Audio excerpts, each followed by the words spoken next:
Hello दोस्तों, Photoshop के इस सेशन पे आज हम बात करेंगे फोटो मैनिपुलेशन के बारे में।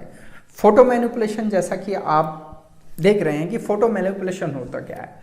फोटो मैनिपुलेशन के कई मेथड्स हैं, उसका कोई बेसिक रूल नहीं है कि फोटो मैनिपुलेशन सिर्फ बैकग्राउंड को अलग करके ही कुछ किया जाए, वैसा नहीं। बहुत सारी चीज़ें हैं जिसमें कंपोजिशन शामिल है, तो टोटल एक डिजिटल कंपोजिट बनाना भी मैनिपुलेशन कहलाता है।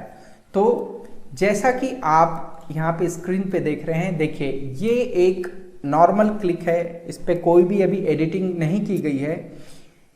कई बार फोटो आपको बहुत अच्छी मिलती है, लेकिन कहीं आपको वो फील की कमी होती है, जैसे कि ये सब्जेक्ट बहुत अच्छा है, हमने अपने कैमरे से लिया, लेकिन कभी कभी आपके मन में आता है कि यार आप नेशनल ज्योग्राफी या फिर डिस्कवरी चैनल की वेबसाइट में जाएं तो उनका वाइल्ड लाइफ का आप सेशन देखते हैं तो बहुत ही अलग टाइप का ऑसम होता है। तो वो जो ऑसम जो एक्स फैक्टर है वो पैदा करने के लिए आपको फोटोशॉप में एक्सपर्ट होना ज़रूरी है। इसलिए फोटोशॉप पे लगातार आप अपडेट होते रहें और लगातार प्रैक्टिस करते रहें, बिकॉज डिजिटल फोटोग्राफी का एक जो है बहुत अहम पार्ट फोटोशॉप भी है।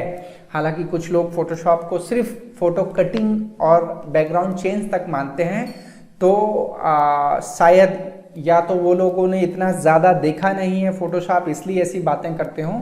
आप बहुत कुछ कर सकते हैं फोटोशॉप में, लेकिन आपको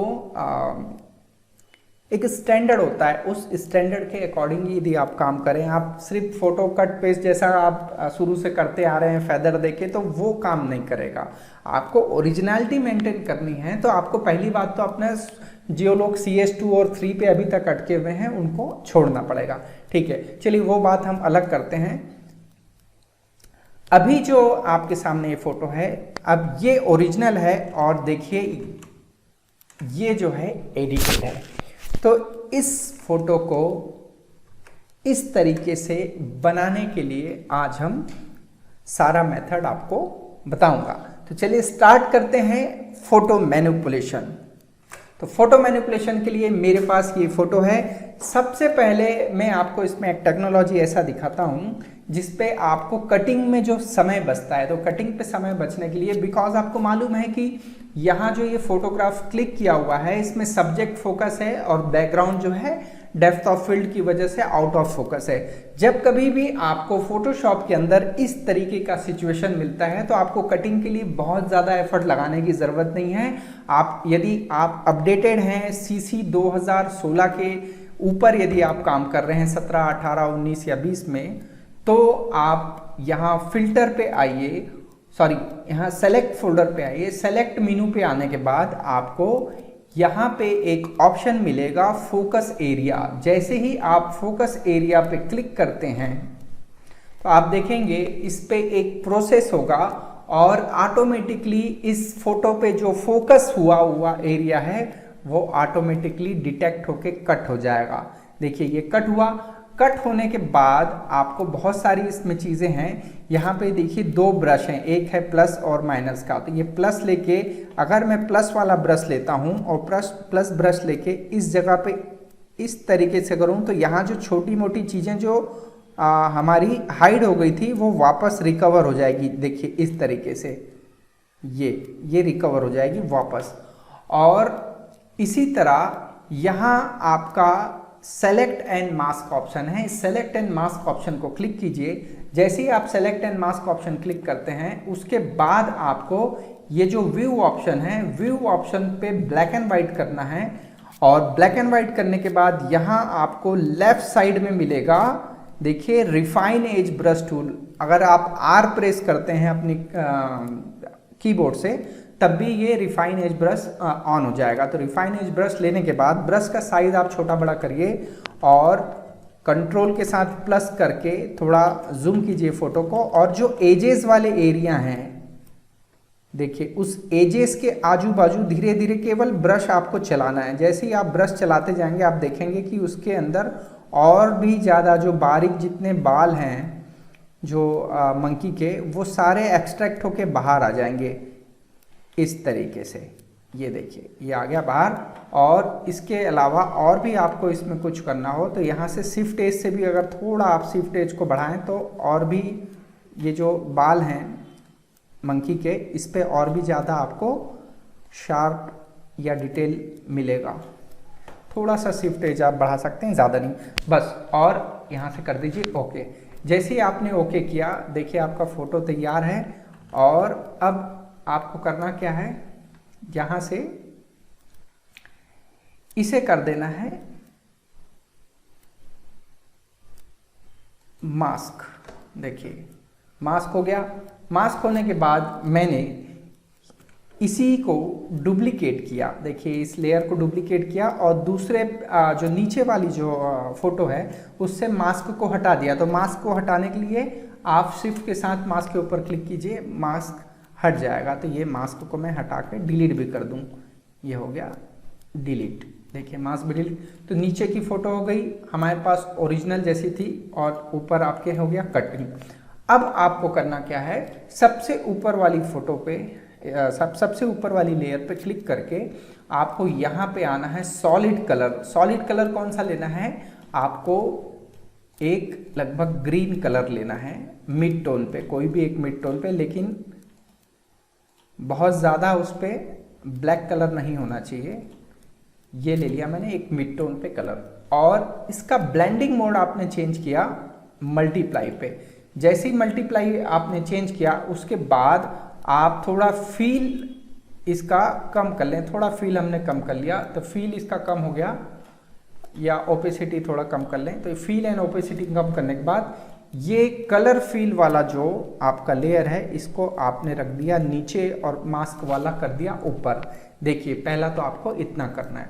दूसरा आपको काम ये करना है कि इसमें एक बहुत ही अच्छा उभार दिखे इस फोटो पे। उसके लिए करना क्या है, अभी देखिए पत्थरों का कलर अभी भी वो पुराने जैसा ही है जो अपने फोटो खींचा था, तो वो एक सिंक्रोनाइज नहीं हो रहा है उसकी लाइटिंग।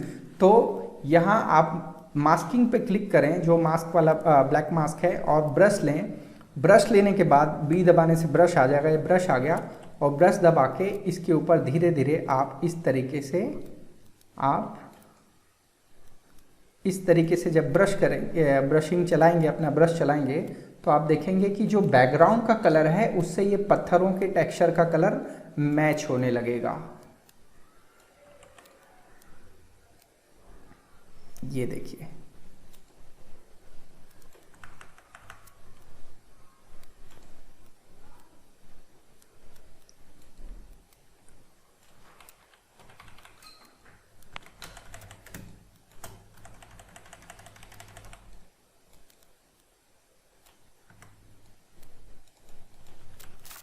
ठीक है।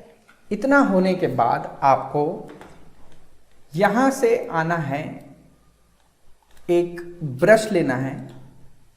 ब्रश लेने के बाद न्यू ब्लैंक लेयर बनाना है। और यहाँ कोई भी जो बैकग्राउंड पे जो लाइट कलर है उस लाइट पे क्लिक करके उसी से रिलेटेड लाइट कलर को इस तरीके से आगे ले जाएं।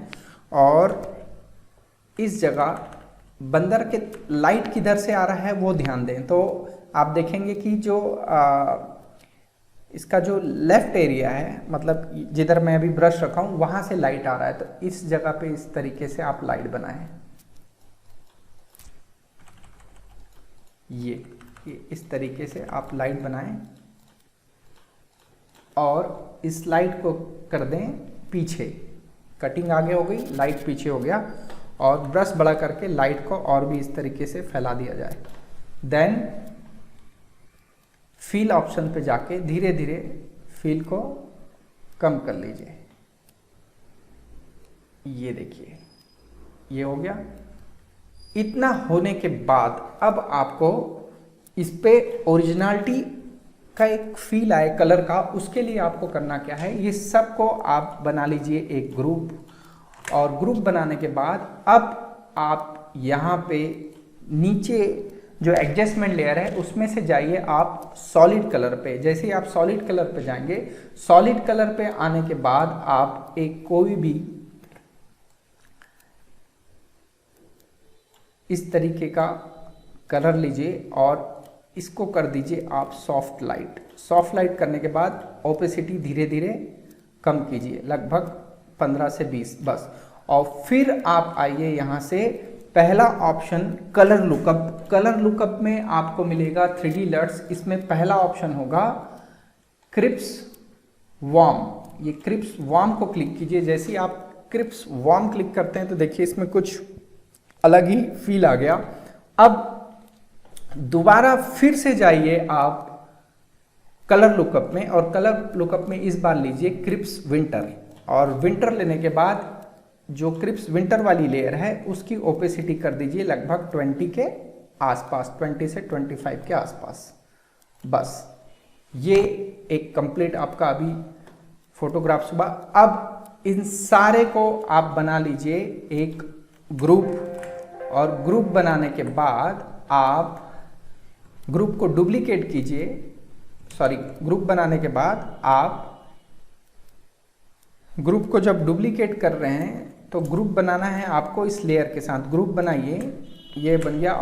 अब डुप्लीकेट कीजिए। डुप्लीकेट करने के बाद एक आपने डिसेबल रखा है, क्यों? क्योंकि कभी आपको एडिट करना हो तो एक ग्रुप आपका पूरा एडिटेबल है, और दूसरे ग्रुप को आपको यहाँ से राइट क्लिक करना है और कन्वर्ट टू स्मार्ट ऑब्जेक्ट। तो देखिए स्मार्ट ऑब्जेक्ट में ये कन्वर्ट हो गया। और अब आपको इसे फिल्टर पे जाना है, और फिल्टर पे कैमरा रॉ फिल्टर। इस कैमरा रॉ फिल्टर पे जाने के बाद आपको यहाँ मिलेगा प्रोफाइल। इस प्रोफाइल पे जाने के बाद देखिए यहाँ पे बहुत सारी अलग अलग प्रोफाइल है। अगर आप विंटेज प्रोफाइल पे जाएं या मॉडर्न प्रोफाइल पे जाएं तो मॉडर्न प्रोफाइल पे आपको काफ़ी सारे कंट्रास्ट कलर मिल जाएंगे। तो जिसके ऊपर भी आप क्लिक करें, देखिए जैसे ये काफ़ी अच्छा है, ये मॉडर्न 4 नंबर। इस पे डबल क्लिक किया मैंने, और ये अमाउंट जो है इसका देखिए ये ऐसा है। धीरे धीरे अमाउंट यदि फुल बढ़ाता हूँ तो इस तरीके से, कम करता हूँ तो ये है। तो ये थोड़ा मैंने लगभग 60 से 50 के आसपास सेट किया, और इस पर थोड़ा कॉन्ट्रास्ट की ज़रूरत है मुझे, तो कॉन्ट्रास्ट थोड़ा बढ़ाया। और थोड़ा सा इस पे, क्योंकि ये वाइल्ड लाइफ है, मतलब इसमें बारीक बालों के टेक्सचर ज़्यादा है, तो यहाँ पे टेक्सचर का जो ऑप्शन है उससे टेक्सचर थोड़ा बढ़ा लीजिए, और थोड़ा क्लियरिटी थोड़ा बढ़ा लीजिए। बस ये 2 चीज़ें करने के बाद आप थोड़ा यहाँ से शैडो जो है वो हटा लीजिए, थोड़ा आगे बढ़ा लीजिए ताकि एकदम ब्लैक ना लगे। बस ये कर लीजिए ओके। जैसे आप ओके करेंगे देखिए फ़ोटो पे करेक्शन ऑलरेडी हो गया। ये बिफोर ऐसा था, आफ्टर ऐसा है, ऑलरेडी ये करेक्शन हो गया है। चाहें तो आप यहाँ पे डबल क्लिक करके वापस इस पे जो ओपेसिटी है, इस ओपेसिटी को भी कम कर सकते हैं। ये देखिए ऐसा, ये हो गया ओके। तो आप अगर कैमरा रॉ फिल्टर पे जाते हैं स्मार्ट ऑब्जेक्ट के थ्रू, तो वहाँ पे डबल क्लिक करके भी आप जो आपने इफेक्ट अप्लाई किया है उसकी ओपेसिटी कम कर सकते हैं। तो देखिए ये फ़ोटो आपकी तैयार हो गई। अगर मैं बिफोर आफ्टर आपको अभी दिखाऊं यदि, तो आप देखेंगे कि कितना अंतर आता है एक नॉर्मल फ़ोटो और एक छोटा सा मैनिपुलेशन यदि हमने किया। बहुत भारी मैनिपुलेशन तो आप बोलो तो कई हज़ारों लेयर पे भी होता है, जिसमें आपको 2-2, 3-3, 4-4, 5-5 दिन भी लग जाते हैं। लेकिन एक छोटा मैनिपुलेशन, बहुत ज़्यादा आपको कुछ नहीं करना है, सेम बैकग्राउंड पे केवल एनहेंसमेंट और बैकग्राउंड का फील पैदा करने के लिए आपको इतना काम करना है। तो यहाँ अगर मैं आपको दिखाऊं, हिस्ट्री पे जाऊं, तो अभी आप देख सकते हैं। अब आप खुद देखिए कि कितना अंतर है एक नॉर्मल फोटो पे बिफोर आफ्टर। यदि आप देख रहे हैं कितना अंतर है, खुद आप चेक कीजिए। क्लियर? तो इस तरीके से आपको छोटे छोटे मैनिपुलेशन करने की शुरुआत करनी पड़ेगी। बहुत सारे लोग हमारे दर्शक ऐसे भी होंगे जिनको मास्किंग नहीं आती होगी। तो यदि आप हमारा फोटोशॉप का 31 डेज का हमारा एक कोर्स है जो कि बहुत ज़्यादा पॉपुलर भी हुआ है इंडिया में। करीब अभी हमारे 900 के ऊपर स्टूडेंट जो है इस लॉकडाउन पे हमारे कोर्स के थ्रू एडिटिंग सीख रहे हैं। तो ये कोर्स के बारे में जानकारी मैं दे दूं आपको। ये हमारा जो कोर्स है आपको मिलेगा www.pixelera.in। यहाँ आप जाके डायरेक्ट परचेस कर सकते हैं। यदि आपको पूरा step by step complete Photoshop में फ़ोटो एडिटिंग के बारे में जानना हो तो आप इस साइट के थ्रू जाके हमारा कोर्स परचेस कर सकते हैं, या हमारा ये नीचे जो नंबर दिया है ये दोनों पे आप कॉल कर सकते हैं, या इन दोनों नंबर पे गूगल पे, फ़ोन पे या पेटीएम करके भी आप अपना कोर्स बुक कर सकते हैं। और हमारा कोर्स इतना सरल है कि बिल्कुल ज़ीरो लेवल से लेके एडवांस लेवल तक हमने पूरा 31 दिन का वीडियो ट्यूटोरियल बनाया हुआ है। तो यदि कोई ऐसे भाई हमारे जो बहुत ज़्यादा एडिटिंग में जिनको सीखने की ललक है और बढ़ना चाहते हैं तो ये कोर्स कर सकते हैं। और ये कोर्स बहुत कम रेट में आ रहा है। हम पूरे 31 दिन का कोर्स हम मात्र 1499 सिर्फ 1499 पे दे रहे हैं। तो उम्मीद करता हूँ आपको मेरे द्वारा दी गई जानकारी पसंद आ रही होगी, और आपके लिए मैं और भी अलग अलग जैसे ही मुझे टाइम मिलता है अलग अलग मैं ट्यूटोरियल लेके आता रहूँगा। तब तक के लिए मैं लेता हूँ आप सभी से विदा। सीखते रहिए और आगे बढ़ते रहिए। Thank you.